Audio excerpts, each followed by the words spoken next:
ప్రేమ స్వరూపని మా ప్రేమ పరలోకపు తండ్రి, అయ్యా నీ పరిశుద్ధమైన నామానికి హృదయపూర్వక వందనాలు చెల్లిస్తున్నాం. అయ్యా మరొకసారి మీ సన్నిధికి వస్తున్నాను. నీ కృప ఇంతవరకు ఆదరించింది. ముందున్న సమయం మీ స్థలానికి అప్పగించుకున్నాను. ఇంతవరకు తండ్రి మొదటి వర్తమానం ద్వారా ప్రభువా మీ కుమారుని బలపరిచినందుకు మీకు ప్రత్యేక వందనాలు చెల్లిస్తాను. ఇంకనూ తండ్రి మీరు బలపరిచి వాడుకుంటాను ఆశపడుతున్నాను. అయ్యా వాక్యం మీది, మీరు మా దేవుడు, మీరు మాకు ఈ ఆలోచన ఇవ్వకపోతే మాకు తెలియదు కదయ్యా ఈరోజు ఈ వాక్యం కావాలని. అయ్యా వాక్యం మీరిచ్చేది, వాక్యం మీది, ప్రజలో నీ ప్రజలో నీవు మా దేవుడివి నాయన, నిలబెట్టింది మీరు, మాట్లాడిచ్చేది మీరు, వాక్యం మీరు. అయ్యా అన్ని విషయాలు మీరు మరుగ్గా ఉండి ఈ పనికి మాలిన గాడిదని నిలబెట్టినవయ్యా. అయ్యా గాడిదని ముందు పెట్టి మీరు అనుకున్నారయ్యా. ఎంత గొప్ప కృప అయ్యా, మీకు ఎంత గొప్ప తగ్గింపు అయ్యా. పరిశుద్ధాత్ముడా మా మంచి బోధకుడా నీకు హృదయపూర్వక వందనాలు చెల్లిస్తున్నాను. మీ ఆలోచన అమోఘం, మీ నడిపింపు బహు భయంకరం. మీ ఆలోచన చేత నడిపించి మీరు మహిమ తెచ్చుకుంటారని వినే చెవులు గ్రహించే మనసు మాకు దయచేయమని యేసయ్య నామమున ప్రార్థించి నేను అడిగి పొందుకొని ఉన్నాం మా తండ్రి, ఆమేన్. కూర్చుందాం.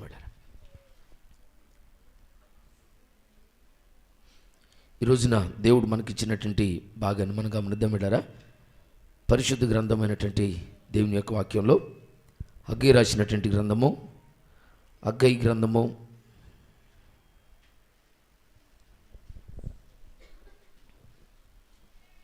2వ అధ్యాయం 19 వచనం చదువుకుందాం. హగ్గై గ్రంథము 2వ అధ్యాయం 19 వచనం. కొట్లలో ధాన్యమున్నదా? ద్రాక్ష చెట్లైనను, అంజురపు చెట్లైనను, దానిమ్మ చెట్లైనను, ఒలివ చెట్లైనను ఫలించకపోయెను గదా. అయితే ఇది మొదలుకొని నేను మిమ్మును ఆశీర్వదించెదను. మరియు చాలు నాన్న, ఈ మాటలు గమనించండి బిడ్డారా.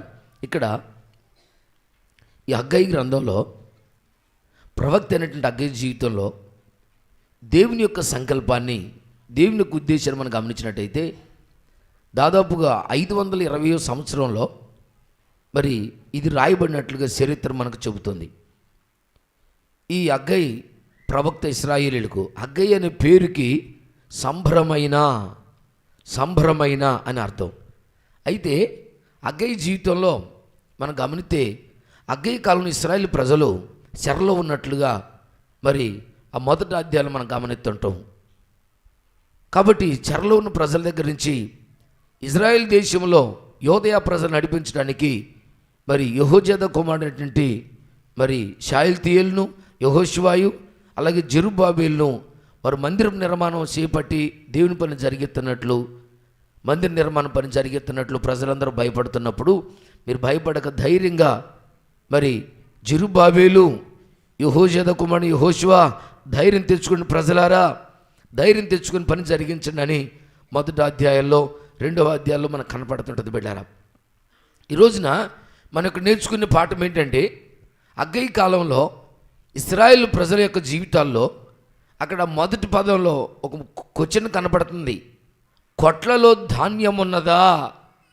ఆ ప్రశ్న మారుకుంది. అక్కడ ఎందుకు ప్రశ్నిస్తున్నాడు? కొట్లలో ధాన్యం ఉన్నదా అని ప్రశ్నిస్తున్నాడు. అయితే కొట్లలో ధాన్యం ఉన్నట్లయితే అదే వచనంలో కింద ఏమంటున్నాడంటే ఇది మొదలుకొని నేను మిమ్మల్ని ఆశీర్వదించేదను. హల్లెలూయా, హల్లెలూయా. దేవుడు ఇశ్రాయేలు ప్రజలు ఎప్పుడు ఆశీర్వదిస్తానంటే శాపం ఇరిగిపోయినప్పుడే. ఎందుకు కొట్లలో ధాన్యం లేదంటే శాపం వల్ల దరిద్రత, పాపం వల్ల లేమిడి, కరువు, దేవుడితో ఎడబాటు, సమస్యలు, కొట్టుకోవటం, తిట్టుకోవటం, నెమ్మది లేని పరిస్థితి, సంతోషం లేని పరిస్థితి ఎప్పుడూ శాపం వలన, పాపం వలన వాళ్ళకి ధాన్యం లేదు, ఫలాలు లేవు, దానిమ్మ చెట్లకు సరిగ్గా ఫలాలు లేవు బిడ్డరా, అంజూరు చెట్లకు ఫలాలు లేవు సరిగ్గా, కొట్లలో ధాన్యం లేదు. కొట్లలో ధాన్యం ఉన్నదా? ఎందుకు లేదు? కొట్లలో ధాన్యం లేదంటే పాపం విస్తరించింది.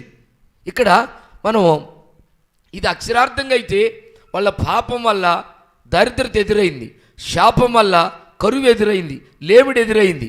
అయితే తిరిగి మరలా వాళ్ళు ఎప్పుడైతే తమ కొట్లలో ధాన్యం ఉంటుందో బిడ్డలారా, ఆ దేవుడి చెట్టు ఆశీర్వాదాన్ని, ఆయన దీవెనను కన్నులారా చూడగలుగుతారు. ఇక్కడ మనం గమనించినట్లయితే ఇది కాస్త మనం కొద్ది నిమిషాలు ఆత్మీయమైన కోణంతో చూద్దాం. ఇప్పుడు దాకా ఇక్కడ అక్షరార్థంగా అయితే కొట్లలో ధాన్యం లేదు. ఎందుకు లేదు ప్రశ్న అక్కడ. కొట్లలో ధాన్యం ఉన్నదా ప్రశ్న. ఎందుకు లేదు? పాపం వల్ల, శాపం వల్ల అనే విషయాన్ని చూస్తాను. అయితే ఆత్మీయ కోణంలో మనం ఒకసారి దీన్ని గమనించినట్టయితే బిడ్డారా, ఇక్కడ కొట్లు అనేవి ఆత్మీయ జీవితంలో దేన్ని చూపిస్తున్నాయి మన జీవితాల్లో? కొట్లు అని అంటే పరిశుద్ధ గ్రంథంలో దేవుడు 10 ఆజ్ఞలు పలకనిచ్చినప్పుడు ఆ పలకలను ఎక్కడ ఉంచమని చెప్పాడయ్య అంటే మందసం లోపట పెట్టమంటాడు. మందసం లోపట పెట్టమంటాడు. నిర్గమకాండం చదువున్నాడు ఒకసారి. నిర్గమకాండము 25 అధ్యాయం 16 వచనం. నిర్గమకాండము 25:16. ఆ మందసములో నేను నీకు ఇచ్చే శాసనాలను ఉంచు అని అంటాడు. ఒక నిమిషం తలపైకి ఎత్తండి. ఇక్కడ అంటే వాక్యాన్ని ఎక్కడ ఉంచమంటున్నాడు? మందసం లోపట పెట్టమంటున్నాడు. ఇప్పుడు మందసం అంటే ఏంటి అంటే గదులు లేక కొట్లు. కొట్లలో ధాన్యం ఉన్నదా అంటే ఈ మందసం అనేది మన హృదయాన్ని చూపిస్తుంది. మన హృదయాన్ని చూపిస్తుంది ఆత్మీయ కోణంలో. ఇంకా మనం ఆలోచన చేస్తే సైన్స్ ప్రకారం చూస్తే కూడా మన గుండెకు 4 గదులు ఉంటాయి. గుండెలో 4 భాగాలు ఉన్నాయి. ఈ 4 భాగాలు గదులను పిలుస్తారు. సిరల దమల చెప్పండి పెద్దగా ఒకసారి. ఏమా? దమలు సిరలను పిలుస్తారు. గుండెల్లో 4 భాగాలు ఉంటాయి. ఈ 4 ఏం చేస్తుంటాయి అంటే మరి కడుపులో నుంచి తిన్న అరిగి అది కాస్త మిళితంగా కిడ్నీలో మారి పైకి వస్తుంది. వచ్చిన తర్వాత దాన్ని ఫిల్టర్ చేస్తుంది. రెండింటి నుండి ఏం చేద్దంటే చెడు రక్తం ఉంటుంది. ఈ చెడ్డదాన్ని తీసుకొని మంచి రక్తం ఫిల్టర్ చేసి బాడీ మొత్తం సప్లై చేస్తుంది. ఇంటి మీద మనం ట్యాంక్ పెడితే ఎట్లాగైతే పైపులన్నిటికి వాటర్ చూసావు అట్లా ట్యాంక్ ఎక్కడ ఉంటుంది? గుండె ట్యాంకి. అక్కడి నుంచి ఆ గదుల్లో నుంచి రక్తం, మంచి రక్తం శరీరం అంతటికి పంపిస్తుంటుంది. ఇది శరీరంలో జరిగే అక్షరార్థంగా జరుగుతున్న పరిస్థితులు. ఇక్కడ వీళ్ళు అక్షరార్థంగా గమనిస్తే వాళ్ళ ఆత్మీయ జీవితంలో దేవుని యొక్క శాపం వల్ల బిడ్డరా కొట్లలో ధాన్యం లేదు. ఇప్పుడు కొట్లు అంటే మన హృదయం. చెప్పండి, కొట్లు అంటే ఏంటి అంట? చెప్పండి పెద్దగా. కొట్లు అంటే మన హృదయం. నీ హృదయం అనే కొట్లో ఏముండాలని చెబుతున్నాడయ్యా అంటే అక్కడ అక్షరార్థం కొట్లోనైతే ధాన్యం ఉండాలి. కానీ ఈ కొట్లో ఉండాల్సింది ధాన్యం కాదు. ధాన్యం అంటే మరి ధాన్యాన్ని అనగా అన్ని రకాలైనటువంటి పప్పుని, కందిపప్పు, పెసరపప్పు, ఇంకా ఏ రకమైనటువంటి దాన్ని అయినా ఏమని పిలుసు? అన్నిటికి ఒకటే పేరు పెడితే ఏంటంటే ధాన్యం. చెప్పండి, ఏమంటారు? ధాన్యం అంటారు. అయితే ఇక్కడ ధాన్యం అనేది ఏం చూపిస్తుంది? ధాన్యం అంటే గింజలు. గింజ ఏం చూపిస్తుందంటే పరిశుద్ధ గ్రంథంలో లూకాసు వార్త 8వ అధ్యాయం 11వ వచనం. లూకాసు వార్త 8వ అధ్యాయం 11వ వచనం. ఈ ఉపమాన భావం ఏమనగా లూకాసు వార్త 8వ అధ్యాయం. ఈ ఉపమాన భావం ఏమనగా విత్తనము దేవుని వాక్యము. త్రోవ ప్రక్కనుండు వారు వినువారు గాని నమ్మి రక్షణ పొందకుండునట్లు అపవాది వచ్చి. చాలు నాన్న. ఇక్కడ విత్తనము అంటే దేవుని వాక్యం. ఇప్పుడు గింజ అన్నా ధాన్యం అన్నా ఒకటే. గమనించాలి. ఇక్కడ ధాన్యం అనే వాక్యం లేక గింజ అనే వాక్యం కొట్లనే హృదయంలో ఉండాలి. ఉన్నట్లయితే యేసు నామములో నీ దరిద్రత విడిపోద్దాయి నామములో. యేసు నామములో నీ లేమిడి పారిపోద్దాయి నామములో. యేసు నామములో ఈ వాక్యము నీ జీవితంలో ఉన్న శాపాన్ని, పాపాన్ని ఆశీర్వాదంగా మారుస్తుంది. ఇది మొదలుకొని నేను మిమ్మల్ని ఆశీర్వదిస్తాను. హల్లెలూయా.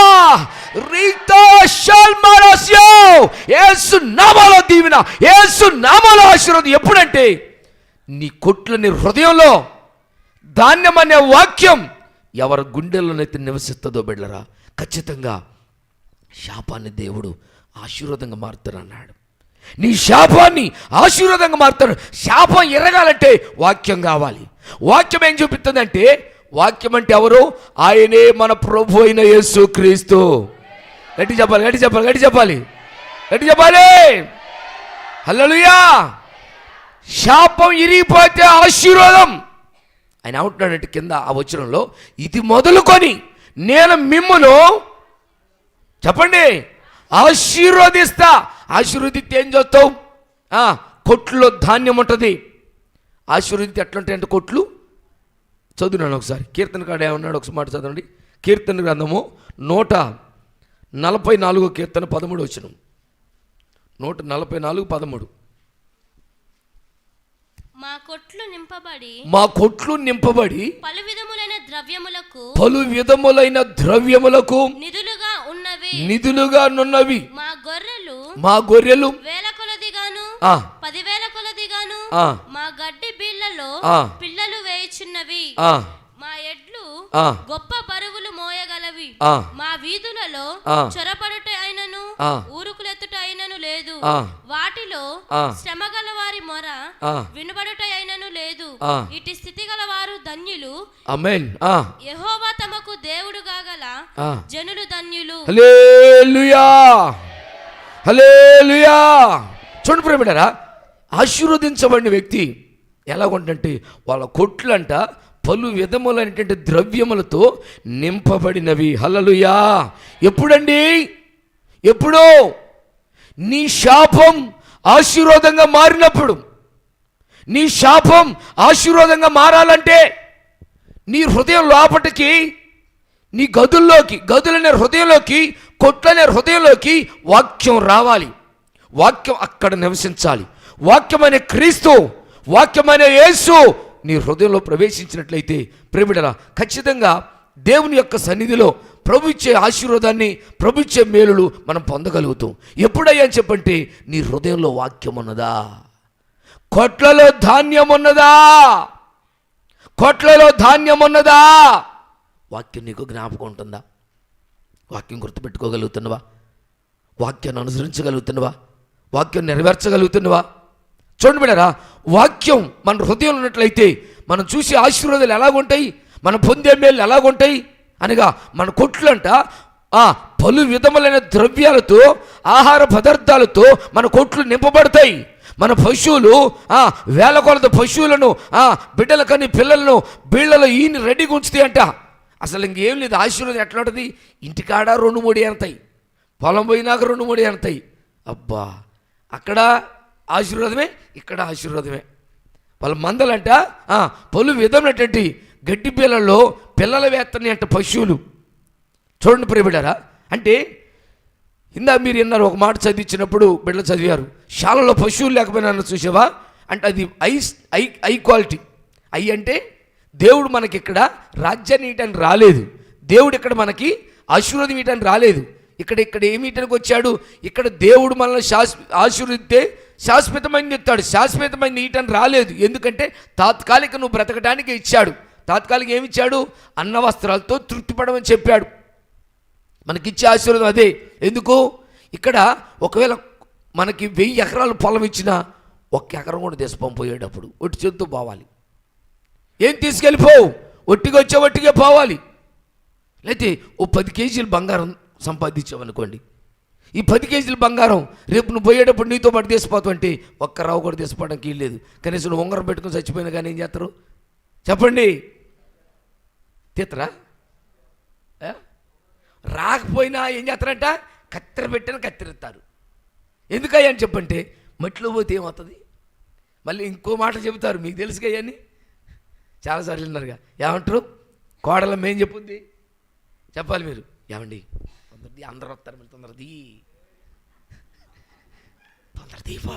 ఎందుకమ్మంటే పోనీలే ఇష్టపడి కొనుక్కుందమ్మా అంటే నాన్నకు అదేంటి ఇష్టం అంట. ఏమంటే అసలు నీకు బుర్ర పని చేస్తుందా? రేపు పెద్దవాడికి ఏం చెబుతావు చెప్పు? రే తాతయ్య రా, ఇదిగో చూపియాలి వాడికి. మనం ఆడపిల్ల లేకపోతే పుట్టింది నవ్య, ఏం చూపించాలి చెప్పు అమ్మాయికి? ముత్యాల ముందమ్మా, మన ముత్యాల ఉన్న ఆయన ముందర గొలుసు ఏం చూపిస్తోండి అమ్మాయికి? చూపియద్దు, ఏమన్నా ఆనవాళ్ళు ఉండొద్దా? ఓహో నిజమే కదా, నిజమే, అమ్మాయి చూపించాలి. అప్పో దీపని ఇద్దరు కలిసి ఎవరు రాకుండా సంప్రదించి పెడతారు. పాపం కష్టపడాం, కొనుక్కుంది కదా, పోనీ ఆమె ఇష్టపడింది కదంటే ఉంచం. ఎందుకని ఉంచకూడదు? అలా మట్టిలో పోతే ఏమవుతుంది, తీసుకున్నా లేకపోతే ఆపదకు ఉపయోగపడదు అనుకుంటారు. అంటే ఇక్కడ దేవుడు మనకు రాజ్యం ఇటు రాలేదు ఇప్పుడు. ఎందుకంటే ఇది మనతో వచ్చేది కాదు. అందుకే ఇటువంటి దాని మీద నిజదేవుని పిల్లలు, బంగారు లాంటి జీవితం చేసేవారు లోక సంబంధమైన దాన్ని పెంటగా ఎంచుతారు. లోకంలో ఆస్తులను, లోకంలో ఉన్న పదార్థాలను, వేల ఎకరాలను, కోట్ల ఆస్తిని దేంతో సమానంగా ఎంచుతారు? వాళ్ళు పెంటతో సమానంగా ఎంచుతారు ఆయన నామంలో. ఇదేంటండి? దీనికంటే అసలు నేను రేపు పోయేది చూడండి ఎట్లా ఉంది. అది ఆకలి తప్పులు లేని రాజ్యం. హల్లెలూయా. షబా రాషియా కాల్మా. ఏ రాజ్యం అంటే అది? ఆకలి తప్పులు లేని రాజ్యం. అక్కడ వీధులంట ఇంత పెట్టుకొని ఎగరబాగు, ఇంత మెళ్ళ వేసుకొని ఓ నన్ను చూడో, నా బంగారు చూడో, నువ్వు తిప్పుతావరు చెవులు కొంతమంది. అయితే వస్తుందే బిడ్డరా, రేపు నడవబోయేది బంగారు బజాట్లు నడుతూ, వీధులు బంగారు వీధులు. కాబట్టి బిడ్డరా, ఇక్కడ గమనిస్తే మనం నేర్చుకునే పాఠం ఏంటంటే, వాక్యం నీ హృదయంలో నిలబడినట్లయితే, వాక్యం నీ మనసులో స్థిరపరచుకున్నట్లయితే, కొట్లలో ధాన్యం ఉన్నట్లయితే, ఆయన అంటున్నాడు ఇది మొదలుకొని నేను మిమ్మును. ఏది మొదలుకొని? అదే ఏంది? రాత్రి ఆల్రెడీ చెప్తే వచ్చేది ఏందో ఇప్పుడు రాలా. రాత్రి సరిగ్గా చేయలేడా, ఆడ చేసినలే కానీ ఆడ చేయలే. ఏంటంటే ఇదంటే ఏది? ఇదంటే ఏ రోజైతే నీ హృదయంలో వాక్యాన్ని, నీ హృదయాన్ని నింపుకుంటావో వాక్యంతో, ఆ రోజు నుంచి దేవుడు ఆశీర్వదించడం ప్రారంభిస్తాడు. కొట్టు సపడ గట్టిగా గట్టిగా గట్టిగా. షబకరత్యా ఉతాల్మా ఉమరా షబా రిదాల్మారా షబకరత్యా ఉమరా షబకరత్యా. వాక్యం నీ గుండెలో ఉన్నదా? నా యేసు అడుగుతున్నాడు, నీలో వాక్యం ఉందా? నీ హృదయాన్ని వాక్యంతో నింపినవా? దేంతో నింపుకున్నావు నీ హృదయాన్ని? నా ప్రియ బిడ్డరా, చాలామంది బిడ్డల గురించి ఆలోచన చేస్తే హృదయంలోనంట అన్నిటికీ చోటు ఉందంట, వాక్యాన్ని చోటు లేదంట. యోహాను సువార్త 8వ అధ్యాయం, యోహాను సువార్త 8వ అధ్యాయం చదివినాను ఒకసారి. 8వ అధ్యాయం 37వ వచనం. మీరు ధాన్యపు పన్నలు ఇల్లు చేరునట్లు పూర్ణ వయసుతో నేను నిన్ను చేరేదా. ధాన్యపు పన్నలు ఇల్లు చేరునట్లు పూర్ణ వయసుతో నిన్ను చేరేదా. నా చేతి పన్నులన్నీ సఫలము చేసి, చేతి పన్నులన్నీ సఫలము చేసి, ఆశీర్వాదము నా సొత్తు చేసితిని, ఆశీర్వాదము నా సొత్తు చేసితిని. నా గుడారము క్షేమమని నా శబకరత్యా.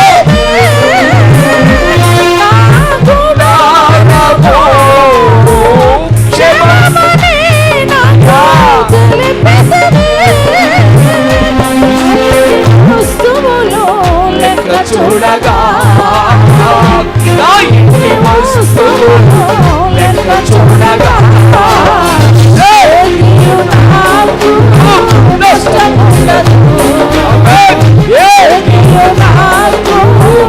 నష్టముండదు.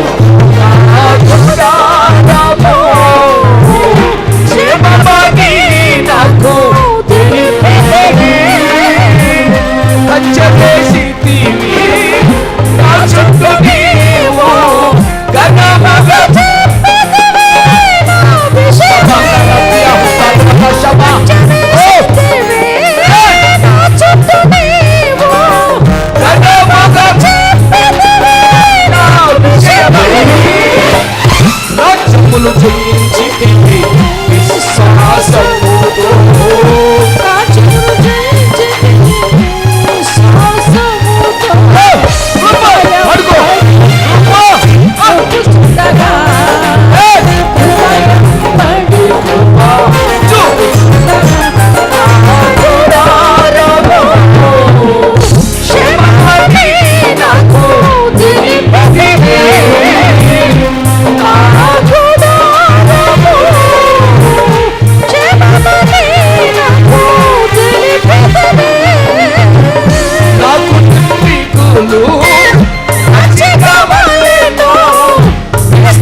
must be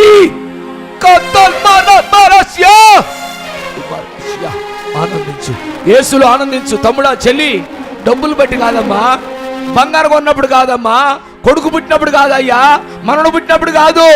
ఆత్మీయురాలు అయితే, ఆత్మీయుడు అయితే ఆత్మలో ఆనందించు. శరీర సంబంధి, లోక సంబంధులైతే డబ్బును బట్టి కలిసి వచ్చినప్పుడు సంతోషపడతారు. వాళ్ళు నిజ దేవుని పిల్లలు, సృష్టికర్త దేవుని పిల్లలు ప్రభువును బట్టి ఆనందిస్తారు, వాక్యాన్ని బట్టి ఆనందిస్తారు. అబ్బా, కోట్ల రూపాయల కంటే విలువైన వాక్యం దొరికింది ఈరోజు నాకు. కోట్లలో ధాన్యం ఉన్నదో. యోహాను సువార్త చదువునా, యోహాను సువార్త 8వ అధ్యాయం 37వ వచనం. మీరు అబ్రహాము సంతానమని నాకు తెలియను, అయినను మీలో నా వాక్యమునకు చోటు లేదు గనుక నన్ను చంపవెతుకుచున్నారు. మీరు నన్ను చంపవెతుకుచున్నారు.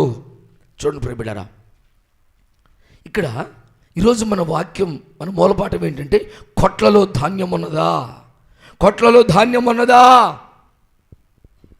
నీ హృదయమైన కొట్లో ధాన్యమైన వాక్యం, the word of the God, వాక్యమైన క్రీస్తు నీ హృదయంలో నింపుకున్నట్లయితే, ఉన్నట్లయితే బిడ్డరా, ఖచ్చితంగా శాపం ఇరిగిపోద్ది, శాపం ఇరిగిపోద్ది, పాపం ఇరిగిపోద్ది, వ్యాధి ఇరిగిపోతాయి, ఆర్థిక పరిస్థితులు ఇరిగిపోతాయి. ఎప్పుడు నీ లోపట వాక్యం ఉందా? ఏందయ్యా దేవుడు ఏం చేయలేదు, ఏందయ్యా మాకు ఏం చేయట్లేదు ఏందయ్యా, అట్లా కాదు. అసలు ముందు నీ లోపట వాక్యాన్ని చోటుందా? వీళ్ళకంట అన్నిటికీ చోటుందంటండి, తినటానికి, తాగటానికి, డబ్బులకి, అన్నిటికీ చోటుందంట. కానీ అయ్యి అంటున్నాడు చూడండి, యేసుప్రభు వారు అడుగుతున్నాడు స్వయంగా వాళ్ళని, ఆయనే స్వయంగా అడుగుతున్నాడు. ఏమంటున్నాడు? మీ హృదయములో చదువు గట్టిగా, మీలో నా వాక్యమునకు చోటు లేదు గనుక. మీలో నా వాక్యానికి అన్నిటి చోటు ఉందంట. పైన చదువున్నాను, పైన అన్నిటికి ఉంది కానీ వాక్యానికి లేదంట. వారు మేము అబ్రహాము సంతానము, మేము ఎన్నడను ఎవనికి దాసులమై ఉండలేదే, మీరు స్వతంత్రులుగా చేయబడుదురని ఎలా చెప్పుచున్నావని ఆయనతో అనిరి. అందుకు యేసు, పాపము చేయి ప్రతివాడును పాపమునకు దాసులని మీతో నిశ్చయముగా చెప్పుచున్నాను. దాసుడు ఎల్లప్పుడూ ఇంటిలో నివాసము చేయడు, కుమారుడు ఎల్లప్పుడూ నివాసము చేయును. కుమారుడు మిమ్మల్ని స్వతంత్రులుగా చేసిన ఎడల మీరు నిజముగా స్వతంత్రులై ఉందురు. మీరు అబ్రహాము సంతానమని నాకు తెలియదు. గమనించండి బిడ్డరా, ఇక్కడ వాళ్ళ హృదయంలో వాక్యాన్ని చూడలేదంటండి. బిడ్డరా, మీరు గమనించండి ఒకసారి. వాక్యాన్ని కంటే అయ్యే చెప్పే మాట ఏంటి? 6 రోజులు పని చేసుకో, 7వ రోజు నువ్వు ఏ పని చేయొద్దు. బిడ్డరా, అది నిజదేవుని పిల్లలతో చెప్తున్న వాక్యం. 10 ఆజ్ఞలు ఒక ఆజ్ఞ. 6 రోజులు పని చేసుకో. చెల్లి, తమ్ముడా, నిజంగా తరతరాల జీవితం నీకు కావాలంటే అది, లేకుంటే నీ ఇష్టం, ఎలాగైనా ఉండొచ్చు నువ్వు. దేవుని వాక్యం ఏంటంటే వాక్యమైన గింజ లేక వాక్యమైన ధాన్యం మన గుండెల్లో ఉండాలంట. గుండెల్లో ఉండటం అంటే ఇక్కడ రాసుకోవటం కాదు బిడ్డరా, ఇక్కడ రాసుకోవటం కాదు. మనం మరి ఏం చేయాలంట? ఆ వాక్యం ఎక్కడ ఉంటే మనం ఏం చేస్తాం? కీర్తనకారుడు ఏమంటున్నాడు? వాక్యం ఎక్కడ ఉంటే పాపం చెయ్యవు. 119 కీర్తన 11 చదివినాడు ఒకసారి. 119 కీర్తన 11. నీ ఎదుట నేను పాపము చేయకుండానట్లు నా హృదయములో నీ వాక్యము ఉంచుకొని ఉన్నాను. చప్పడు మైపడతాం. కొట్టు గట్టిగా, గట్టి కొట్టాలి. ఆమేన్, హల్లెలూయా. ఒకటి, నేను 2-3 మాటలు చెప్పి నా మాటలు ముగిస్తా, టైం 1 గంట అవుతుంది. ఏనండి, వాక్యం నీ హృదయంలో ఉంచుకుంటే మొదటి ఆశీర్వాదం ఏంటంటే బిడ్డారా, మొదటి ఆశీర్వాదం వాక్యం మనలను పాపము చెయ్యనివ్వదు.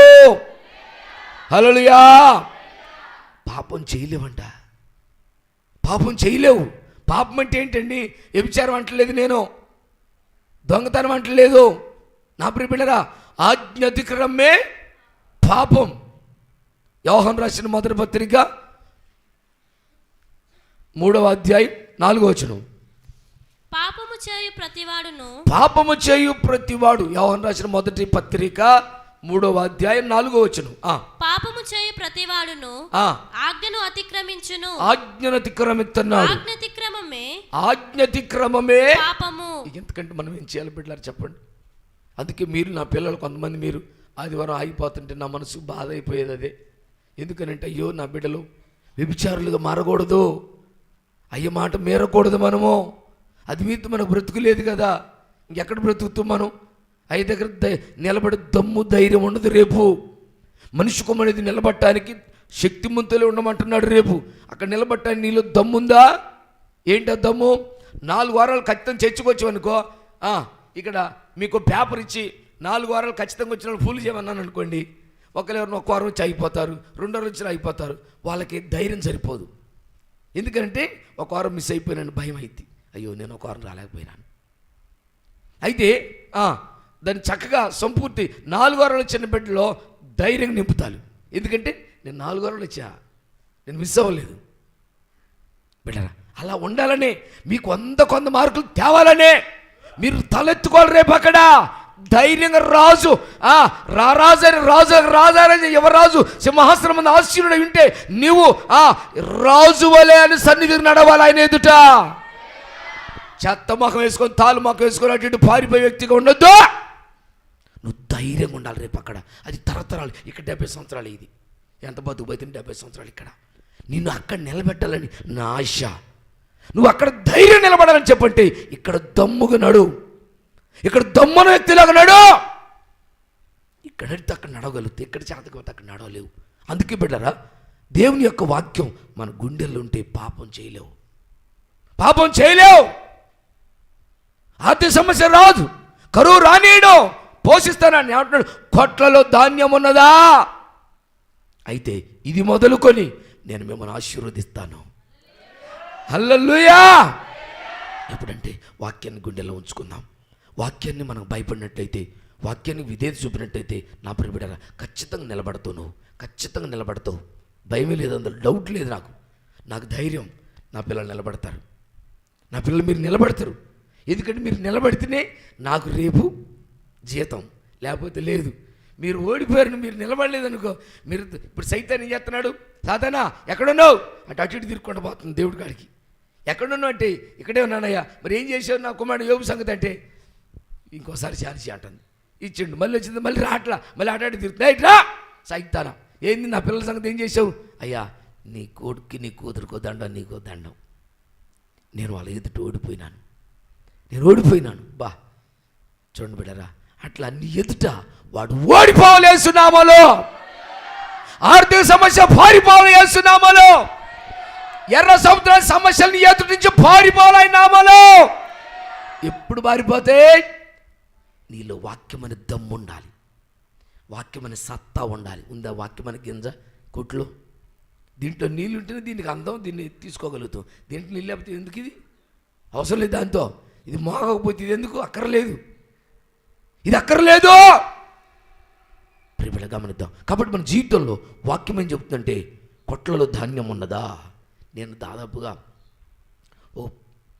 20 సంవత్సరాలు అవుతుంది ఈ వాక్యం విని, కానీ ఇప్పటికీ అట్ట ముద్రేసినట్టే ఉంది లాఫ్ట్. ఇది మర్చిపోలేకపోయాను నేను. తెనాల నుంచి మోజస్ పాస్టర్ గారిని చెప్పి ఒక దైవజన్ని పాస్టర్ ఏవేల్ పాస్టర్ గారు పిలిపించారు. అక్కడ గొన్నో శ్రీనివాసరెడ్డి దాని పక్కన దాంట్లో పెట్టిన మీటింగ్ ఆ సంవత్సరం పెడితే బిడ్డరా ఆ దైవజన్ని చెప్పాడు ఈ మాట. ఆ రోజు తట్టింది నా మనసుకి. ఆ రోజు నా మనసుకు తట్టింది. ఈ రోజు వరకు మర్చిపోలేదు నేను దాన్ని. అట్లా ఫీడ్ అయిపోయింది అది మనసులో. గమనించాలి. అందుకే అంటే చోటు ఇవ్వాలి, వాక్యానికి చోటు ఇవ్వాలి నీ హృదయంలో. తమ్ముడా, కోపానికే చోటు కాదు, తొందరపాటుకే చోటు కాదు, అలగటానికే చోటు కాదు, మాట్లాడటానికే చోటు కాదు. కొంతమంది మాట్లాడటానికే పెడపెడాలు ఆడిస్తారు మాటలు. కానీ వాక్యానికి దమ్ము ఈ లోపట. వాక్యాన్ని చోటు ఇవ్వు. ఆయన చోటితే నిన్ను ఆశీర్వదిస్తాడు. ఎందుకు? పాపం చేయనుడు. 2-3 చెప్పి నేను ముగిస్తాను. 1, మన ఆత్మీయ జీవితంలో వాక్యం మన లోపల దాచుకున్నట్లయితే మన కలిగే యేసునందు దొరికే ఆశీర్వాదాలు ఏంటంటే 1 నెంబర్ 1 పాపము చెయ్యనీయడు. పాపం చేయకపోతే దేవుడి దగ్గర నువ్వెవరు తెలుసా? పరిశుద్ధుడవు. మన దేవుడు ఎవరు? నేను పరిశుద్ధుడు కనుక మీరును మనం పరిశుద్ధులమై ఉండాలంటే ఆ ధన్యకరమైన జీవితం ఎక్కడి నుంచి వస్తుంది, ఎందులో నుంచి వస్తుంది అంటే ఇది ఇక్కడి నుంచే. వాక్యం నీలో ఉంటే నీకు దొరికే ఆశీర్వాదాలు, నీకు వచ్చే ఆశీర్వాదాలు యేసునందు ఏంటంటే నెంబర్ 1, పాపం చెయ్యు చెయ్యజాలో. వాక్యం చదువుతున్నాం పత్రికలో, క్రీస్తు మూలంగా పుట్టినవాడు పాపము చెయ్యడు, శబకరాతియా, పాపం చెయ్యజాలడు. ఎప్పుడంటే వాక్యం లోపట ఉండాలి. నీ కొట్లో ధాన్యం ఉందా? భద్రం చేసుకో.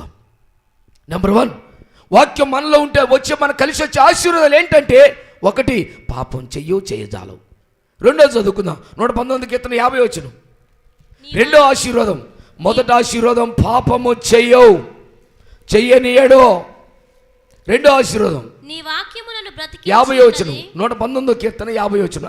నీ వాక్యము నన్ను బ్రతికించినది, నా బాధల్లో ఇదే నాకు నెమ్మది కలిగి. చూడండి బిడ్డలారా, 2వ ఆశీర్వాదం ఏంటంటే వాక్యం అంట బ్రతికిస్తుంది. చెప్పండి గట్టిగా అందరూ, వాక్యము బ్రతికిస్తుంది.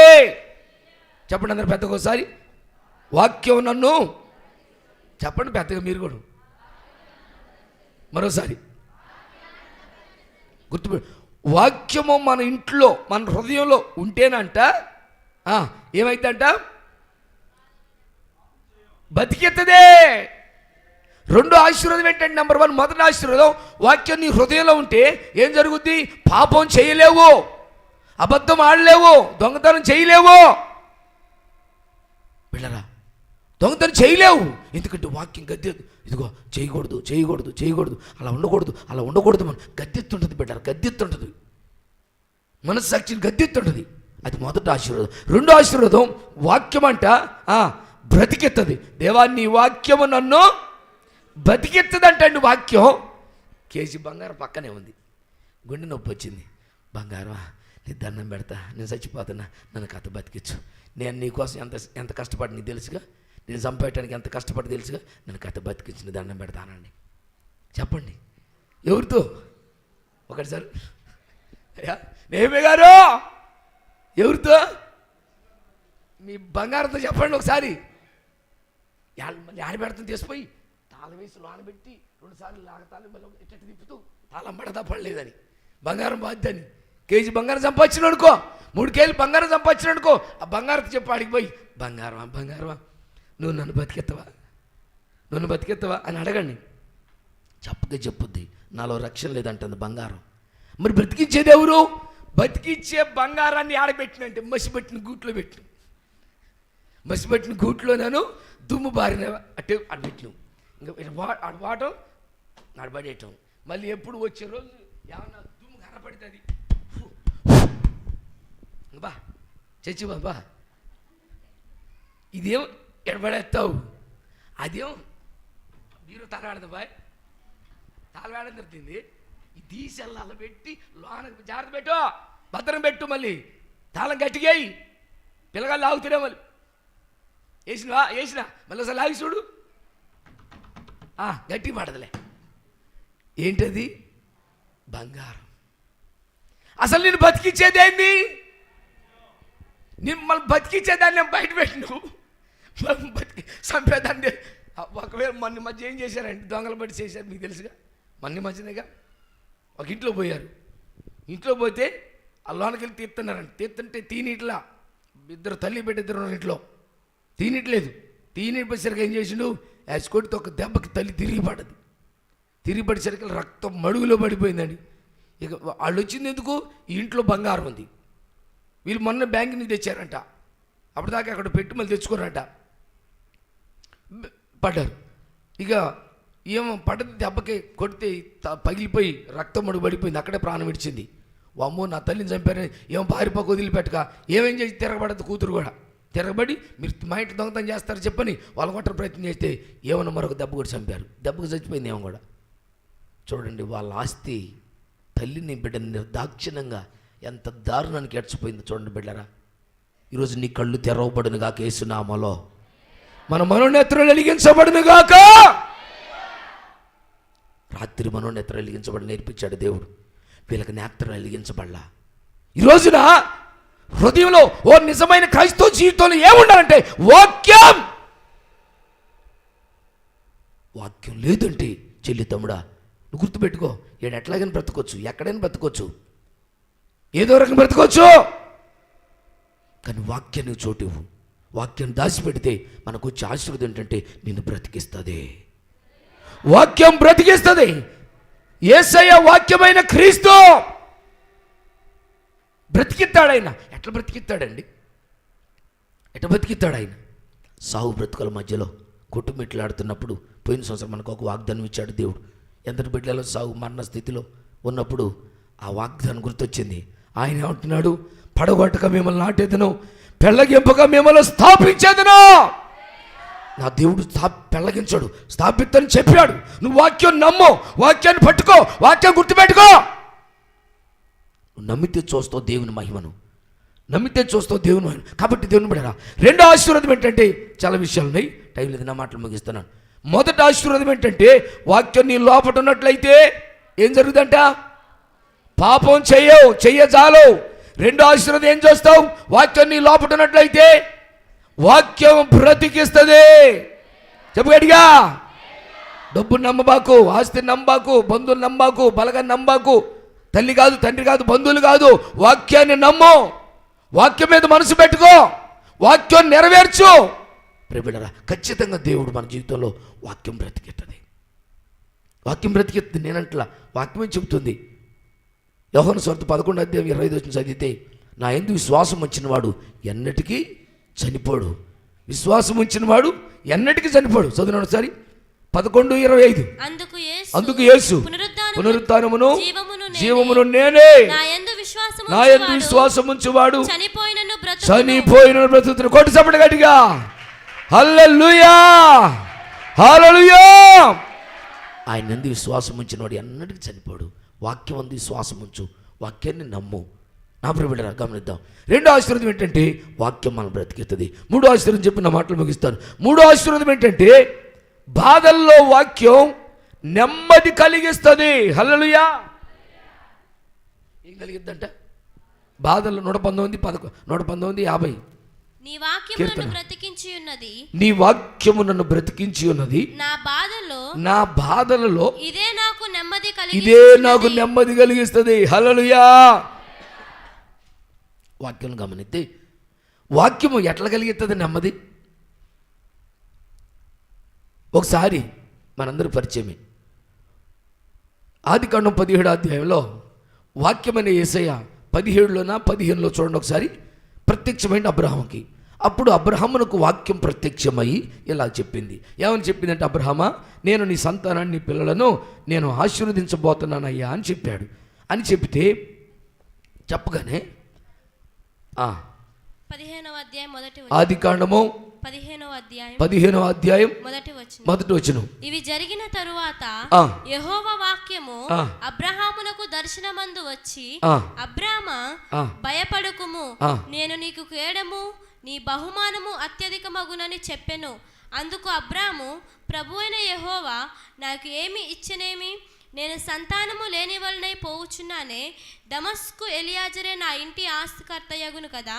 మరియు అబ్రహాము, ఇదిగో నీవు నాకు సంతానం ఇయ్యలేదు గనుక నా పరివారములో ఒకడు నాకు వారసుడగునని చెప్పగా, యెహోవా వాక్యము అతని యొద్దకు వచ్చి, ఇతడు నీకు వారసుడు కాడు, నీ గర్భవాసమును పుట్టబోచున్నవాడు నీకు వారసుడగునని చెప్పెను. మరియు ఆయన వెలుపలకి అతన్ని తీసుకొని వచ్చి, నీవు ఆకాశము వైపు తేరి చూచి నక్షత్రములను లెక్కించుటకు నీ చేతనైతే లెక్కించుమని చెప్పి, ఆయనకి ఇస్సాకు అని పేరు పెడతాడు. అక్కడేనా లేక 17వ అధ్యాయమా? 17వ అధ్యాయం అబ్రహాము 99 ఏండ్ల వాడైనప్పుడు యెహోవా అతనికి ప్రత్యక్షమై, నేను సర్వశక్తి గల దేవుడను, నా సన్నిధిలో నడుచుచు నిందారహితుడవై ఉండుము, నాకును నీకును మధ్య నా నిబంధనను నియమించి నిన్ను అత్యధికముగా అభివృద్ధి పొందించదనని అతనితో చెప్పెను. అబ్రహాము సాగిలపడి ఉండగా దేవుడు అతనితో మాట్లాడి, ఇదిగో నేను నియమించిన నా నిబంధన నీతో చేసి ఉన్నాను, నీవు అనేక జనములకు తండ్రి వగుదువు, మరియు ఇక మీదట నీ పేరు అబ్రాము అనబడదు, నిన్ను అనేక జనములకు తండ్రిగా నియమించితిని గనుక నీ పేరు అబ్రహాము అనబడును. నీకు అత్యధికంగా సంతానాభివృద్ధి కలుగజేసి నీలో నుండి జనములు వచ్చినట్లు నియమించుదును. రాజులను నీలో నుండి వచ్చెదరు. నేను నీకును నీ తరువాత నీ సంతానమునకును దేవుడినై ఉండునట్లు.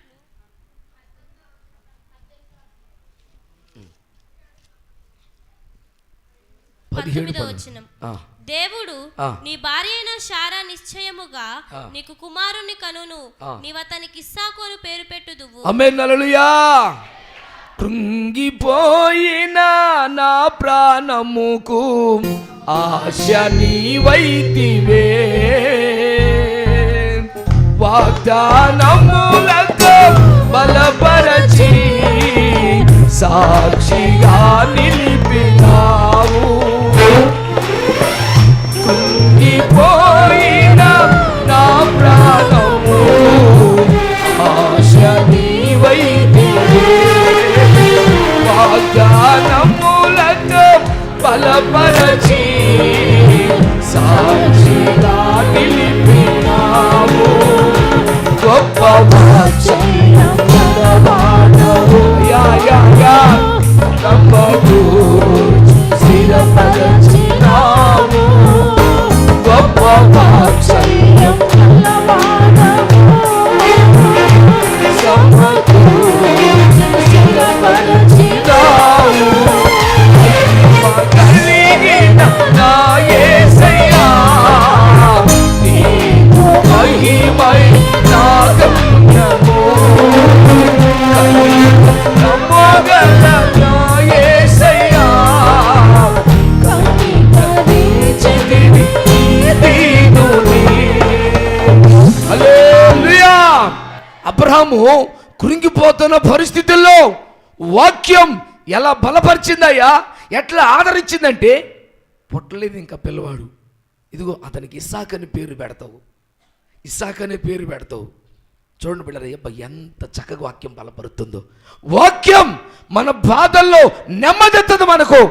అబ్రహాము నాకు ఏమున్నా సుఖం ఉందయ్యా, నెమ్మది లేదు, పిల్లలు లేరు కదా అని కుంగిపోతుంటే పేరు సంగతి చెబుతున్నాడు. కొడుకు పుడతాడని చెప్పి, అయ్యా ఆ పుట్టే వ్యక్తి నువ్వు పెట్టే పేరుని తెలుసా అంటే దాని అర్థమైంది, ఇదిగో నీకు కొడుకునిస్తాను, అతనికి ఈ పేరు పెడతాంటే అంటే పెట్టే పేరు కూడా చెబుతున్నాడంటే, ముందే పెట్టే పేరు కూడా చెబుతున్నాడంటే అక్కడ పేరు ఎందుకు చెబుతున్నాడు? వాళ్ళ హృదయం కొంగిపోతుంది. ఏమో ఇత్తా అక్కడి నుంచి ఇత్తా అన్న మాటే చెబుతున్నాడు, ఇతనని చెబుతున్నాడు. ఇతనని యాడ్ నుంచి 75 సంవత్సరాల కానీ చెబుతూనే ఉండి రేపెత్తా ఇతనని చెబుతుంది. ఏది చెప్పు, ఏది చెల్లి, తమ్ముడా, నీ హృదయం కృంగనే బాకు. ఒకటి మాత్రం చూసుకో, నీ గుండెల్లో వాక్యాన్ని నిలబెట్టుకో.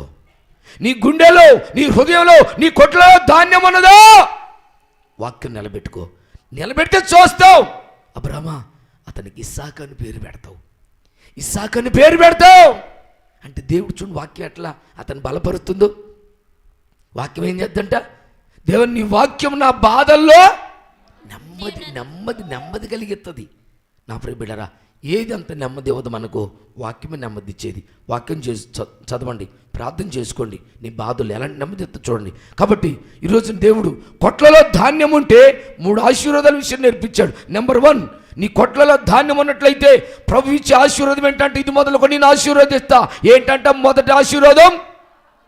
చెప్పండి పెద్దగా, పాపము చెయ్యొచ్చాలో.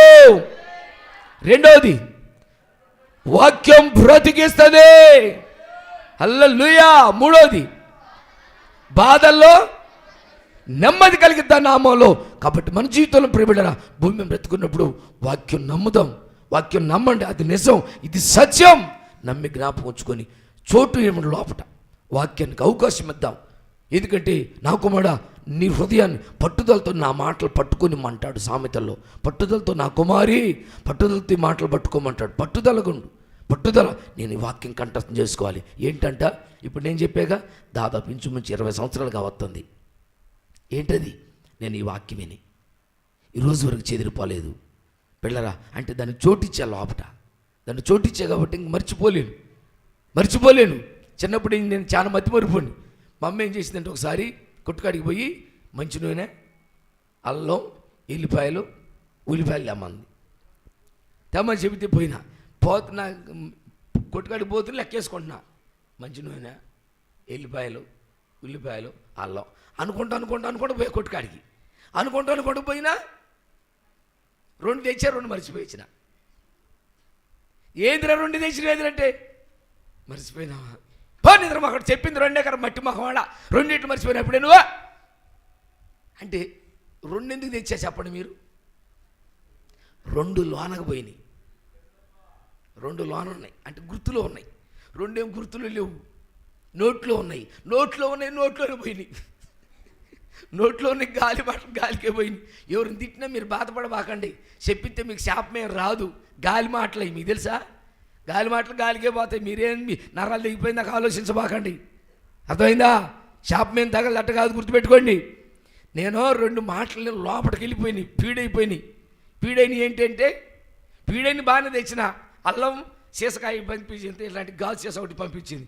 దీంట్లో నూనె కాబట్టి ఇది గుర్తుంది, ఇలా నూనె పంపించిన, అల్లం ఒకటి తీసుకున్నా. ఆ 2 ఇంకో 2 మర్చిపోయినా, ఎల్లిపాయలు మర్చిపోయినా. అది 2 అన్న ఒకదాని తర్వాత ఒకటి ఉంటుంది. పేర్లు కూడా ఎట మర్చిపోయినంటే అవి లోనకు బాగలేదు. ఎందుకు మర్చిపోయిందంటే చెప్పండి, ఎందుకు మర్చిపోయినా? అవి లోపటికి బయటనే ఉన్నాయి, బయట పోయినాయి. మరి మీరు అట్ట చేస్తున్నారా? వాక్యాన్ని అలా అయినొద్దు. మంచిగా గుండెలో చూడకుండా కళ్ళు మూసుకొని, నిన్న అర్ధరాత్రి వచ్చి నా కుమారి ఎఫ్సి రాత్రి నిన్న ఆరాధన వాక్యం ఏంటిది? శ్రావణి నిన్న ఆదివారం ఏ వాక్యం చెప్పండి? కొట్లలో ధాన్యం ఉన్నదా?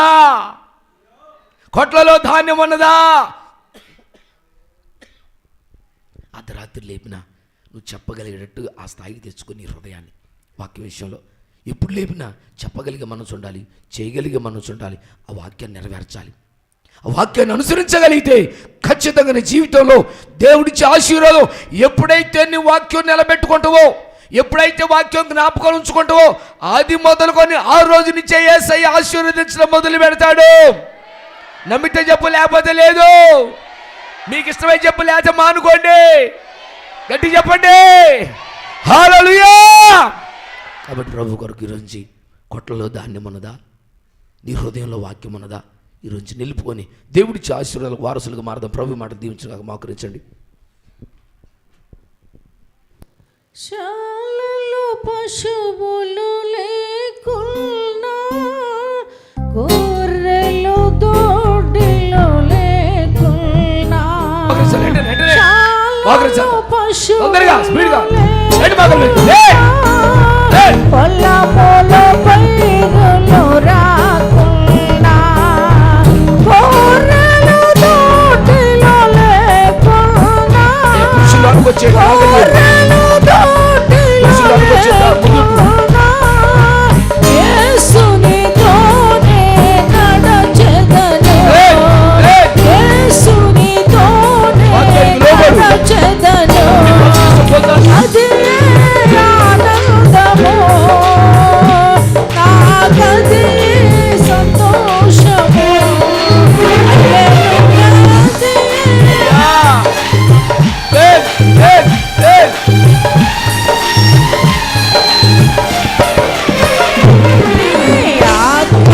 నన్ను బలపరచు,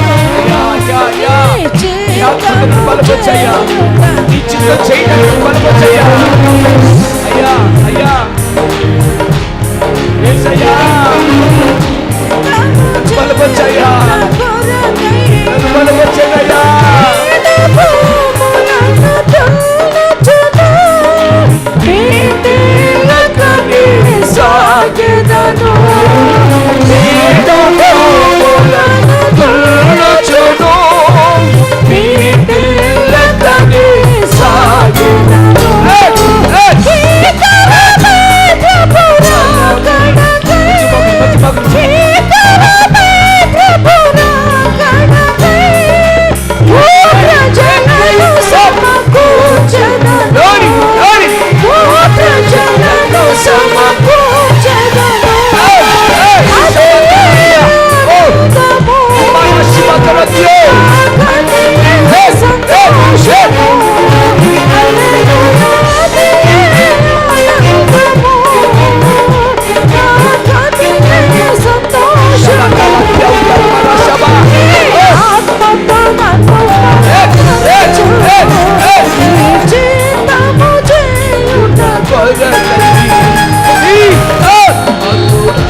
పరిశుద్ధుడా స్తోత్రం స్తోత్రం స్తోత్రం స్తోత్రం స్తోత్రం స్తోత్రం.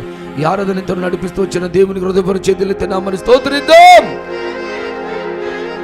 స్తోత్రం స్తోత్రం స్తోత్రం స్తోత్రం స్తోత్రం స్తోత్రం స్తోత్రం స్తోత్రం స్తోత్రం స్తోత్రం స్తోత్రం స్తోత్రం స్తోత్రం స్తోత్రం స్తోత్రం స్తోత్రం స్తోత్రం.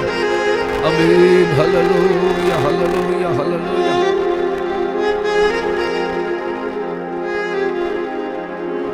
ప్రియమైన గడిచిన సంవత్సరం అంతట్లో మనం ఒక సహోదరుల కుటుంబం కొరకు ప్రార్థన చేశాం. దేవుడు ఇతర దేశం నుంచి మరలా క్షేమంగా మన మధ్యకు సహోదరుడు సతీష్ కుటుంబాన్ని దేవుడు నడిపించారు. బిడ్డ తల్లి నలుగురు మన మధ్యలో క్షేమంగా ఉండగలిగారు.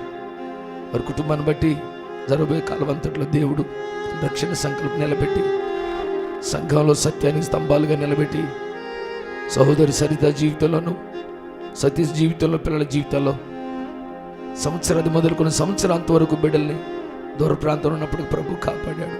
ఏ తెగులుకి, ఏ బలహీనతకి, ఏ రోగానికి సమస్య గురి కాకుండా ప్రభు ఇచ్చిన క్షేమకరమైన కాపుదలను బట్టి కృతజ్ఞత హృదయంతో ప్రభు నేసేనామని చేతులెత్తి స్తోత్రిద్దాం. స్తోత్రం స్తోత్రం స్తోత్రం స్తోత్రం స్తోత్రం. సహోదరుడు తమ్ముడు సతీష్ చిన్న ప్రార్థన చేస్తారు. ఆశీర్వాదంతో ముగించుకుందాం. అయ్యా నీకు వందనాలయ్యా. షబాకరాతి ఆముతాల్మా. ఏమి ఇవ్వగలమయ్యా? ఏమి ఇచ్చినట్టు తీర్చగలమయ్యా? తీర్చలేమయ్యా. స్తోత్రం స్తోత్రం స్తోత్రం స్తోత్రం. మహాపరిశుద్ధుడా, మహాగుణుడా, మీరు ఇచ్చినటువంటి మీ కృపకై తండ్రి మీకు స్తుతులు స్తోత్రాలు చెల్లిస్తున్నాం ప్రభువా. నాయనా ప్రభువా, మా జీవితాల్లో ప్రభువా ఎనలేని సంతోషాన్ని నింపుచూ నాయనా మాకెంతగానో ప్రభువా మీరు కృప చూపిస్తూ వచ్చారు ప్రభువా. మీకు కృతజ్ఞతాస్తుతులు చెల్లిస్తున్నాం దేవా. నాయనా ఇగో ప్రభువా విన్న వాక్యాన్ని బట్టి ప్రభువా మీకు వందనాలు స్తుతులు చెల్లిస్తున్నాం ప్రభువా. నాయన ఇదిగో ప్రభువా ఈ విశ్రాంతి దినమున ప్రభువా మరి మొదటి వర్తమానం ద్వారా రెండో వర్తమానం ద్వారా మమ్మల్ని దర్శించి ప్రభువా మా జీవితాలకై వెలుగు నింపుటకు తండ్రి మీరు చూపించినట్టు కృపకు వందనాలు స్తుతులు చెల్లిస్తున్నాం దేవా. అవును ప్రభువా, కొట్లు అనబడుచున్న మా హృదయాలలో ప్రభువా ధాన్యం అనబడుచున్న మీ వాక్యాన్ని నింపుకొని ప్రభువా పాపానికి మా జీవితంలో చోటు లేకుండా ప్రభువా మీరు మమ్మల్ని కాపాడుతూ వస్తున్నారు ప్రభువా. అవును తండ్రి, మారాలి. మీ వాక్యము మాలో ఉన్నంత వరకు ప్రభువా మీ వాక్యము మమ్మల్ని బ్రతికిస్తూ ఉంటుందని ప్రభువా మేము నమ్ముచున్నాము దేవా. అవును నాయనా ప్రభువా మీ వాక్యము ప్రభువా మా వేదనలో మా బాధలలో ప్రభువా నెమ్మదినిస్తూ వస్తుంది ప్రభువా. మీరు ఇచ్చినటువంటి గొప్ప ధన్యతగా మీకు కృతజ్ఞతాస్తుతులు చెల్లిస్తున్నాం తండ్రి. నాయన ప్రభువా దూర ప్రాంతాలకు వెళ్ళి ప్రభువా నాయనా ప్రభువా ఇగో నా కుటుంబ పోషణకే ప్రభువా నాయనా ప్రభువా మరి ఉద్యోగరీతి నేను వెళ్ళినప్పటికీ ప్రభువా తిరిగి నన్ను ఇక్కడికి చేర్చే వరకు ప్రభువా మీ కాపుదల ప్రభువా నా యందు ఉన్నందుకే మీకు కృతజ్ఞతాస్తుతులు చెల్లిస్తున్నాం ప్రభువా. నా కుటుంబాన్ని కాపాడుచు ప్రభువా ఇగో నాయనా ప్రభువా మీరు నమ్మకంగా ఉంటున్నారు ప్రభువా నాయన మీకే స్తుతులు స్తోత్రాలు చెల్లిస్తున్నాం దేవా. నాయనా ఇగో నాయనా విన్న వాక్యాన్ని ప్రభువా నూరంతులుగా ప్రభువా నాలో మాలో మా అందరి కుటుంబాలలో ప్రభువా ఫలించులాగిన మీకు కృప చూపించమని దయ చూపించమని ప్రార్థిస్తున్నాం దేవా. ఇక ముందు ప్రభువా నాయనా మీ కార్యములు ప్రభువా నాయందు మాయందు జరిగించమని ప్రార్థిస్తూ నీ నూతన సంవత్సరంలో ప్రభువా మా యొక్క జీవితాలు నూతనంగా ప్రభువా మీ వైపు మీ వెలుగును చూస్తూ ప్రభువా మీ వైపు మా నడకలు ప్రభువా మీ వైపు నడుచులాగిన కృప చూపించి దీవించమని ప్రార్థిస్తూ నా రక్షకుడు యేసుక్రీస్తు వారి పరిశుద్ధమైన నామం పేరిట స్తుతించి ప్రార్థించి వేడుకొని పొందుకొని ఉన్నాము మా తండ్రి. ఆమేన్. ప్రేమ స్వరూపైన యేసయ్య పరిశుద్ధ నామానికి వందనాలు. ఈరోజు మనం ప్రేమించి తండ్రి అయ్యా మీరు మాట్లాడుతూ వచ్చిన విధానంకై మీరు ప్రేమించిన లేఖనాలను బట్టి మీరిచ్చిన ఉపదేశాన్ని బట్టి మీరిచ్చిన పుస్తల బోధకై మీకు ప్రత్యేకమైన వందనాలు చెల్లిస్తున్నాం. నీ బోధే కదయ్యా మమ్మల్ని నిలబెట్టేది, నీ బోధే కదయ్యా మమ్మల్ని ఆదరించేది. కనికరించండి అయ్యా. ఇవాళ తండ్రి ఈ నెలకు నాయన ఈ ఒక్కరోజే ఉన్నది అయ్యా. ఫిబ్రవరి నెలంతట్లో ప్రభువా మేము మా హృదయమనే కొట్లలో ధాన్యమనే మీ వాక్యమును నింపుకోగలిగినట్లయితే ఇది మొదలుకొని మమ్మల్ని ఆశీర్వదిస్తానన్నారు మీరు. ఆశీర్వాదాల్లో మొదటిది పాపం చేయనియో. ఆ రెండవ ఆశీర్వాదం మమ్మల్ని బ్రతికిస్తుంది వాక్యం. మూడవదిగా మా బాధల్లో నెమ్మది కలిగిస్తుంది. ఈ 3 ఆశీర్వాదాలతో నన్ను మమ్మల్ని ఎలా నింపి నెలంతట్లో కూడా నాయన నీ వాక్యం మాతో ఉన్నదని అయ్యా ఈ సంవత్సరానికి సహవాసానికి ఇచ్చిన వాగ్దానాన్ని చేతబట్టుకొని మా తండ్రి నిమిషం మాత్రం నేను మిమ్మల్ని విసర్జించి తిని గొప్ప వాత్సల్యంతో మిమ్మల్ని సమకూర్చువాడను నేనే. ఈ రెంటిని గట్టిగా చేతబట్టుకొని మహిమగల మీరు అక్కడ కొరకు ఎదురు చూసే బిడ్డలుగా చేయండి. ఈ నెలంతట్లో కూడా నాయన జరగబోయే మాసమంతట్లో రాత్రి పగలు డ్యూటీలో క్షమాని ఉద్యోగాల విషయాలు వ్యాపారాలు పొలం పనులు అయ్యా వెళ్తున్న ప్రతి స్థలాల్లో చేతుల పనులన్నింటిలో మీ సమృద్ధి అయినటువంటి దీవెన ఈ నెలంతట్లో ఈ శ్రేష్టమైన మాటలు గుర్తుపెట్టుకొని కొట్లలో ధాన్యం ఉన్నదా, కొట్లలో ధాన్యం ఉన్నదో, ధాన్యం అనే వాక్యంతో నింపుకొని మహిమగల మీరు అక్కడికి బిడ్డలుగా చేసి నడిపిస్తున్నందుకు వందనాలు కృతజ్ఞత స్తుతులు స్తోత్రాలు చెల్లిస్తూ యేసయ్య నామాన ప్రార్థించి నిన్ను అడిగి పొందుకొని మా తండ్రి. పరమ తండ్రి అయిన దేవుని యొక్క ప్రేమయు మన ప్రభువైన యేసుక్రీస్తు వారి యొక్క కృపయు పరిశుద్ధాత్మ దేవుని యొక్క అన్యోన్య సన్నిధి సహవాసం కృప ఇప్పుడును తిరిగి వెళ్తున్న బిడ్డలకును ఫిబ్రవరి నెలంతటిలోను ఈ సంవత్సరాది మొదలుకొని సంవత్సర ఆరంభం మొదలుకొని సంవత్సరాంతం వరకు వాక్యాన్ని జ్ఞాపకం నడిచే బిడ్డలకును ఇప్పుడు ప్రభు రాక పర్యంతరం వరకు సన్నిధి సమాధాన కృప సదాకాలం తోడై నడిపించును గాక. హల్లెలూయా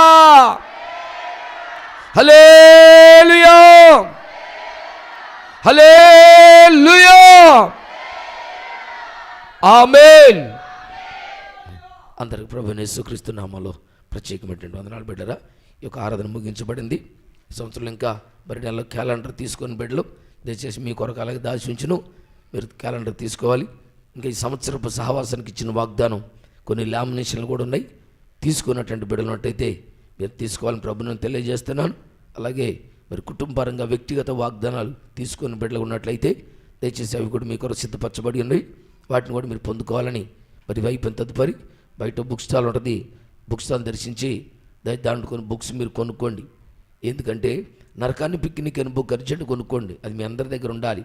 ఎందుకంటే ఈ లోకంలో మనం ఎలా జీవిస్తున్నాం, ఎలా జీవించాలి, ఎలా జీవిస్తే ప్రభుత్వ తరతరాల జీవితం ఉంటుంది, ఎలా జీవిస్తే తరతరాలు దేవుని రాజ్యంలో ఉండబోతున్నాం మనం. లేదు ఇక్కడ ఎట్లా బ్రతికితే నువ్వు ఎక్కడో ఆ బుక్ని చేతులు రాగానే తెలుస్తుంది. నువ్వు నరకంలో నడుస్తున్నావా పరలోకం నడుస్తున్నావా అర్థమవుతుంది. కనుక ఈ విషయం తెలుసుకొని దేవుని నిత్య రాజ్యంలో నడవటానికి ప్రార్థన చేయండి. సిద్ధపడదాం. ఈ వారం జరుగుతున్న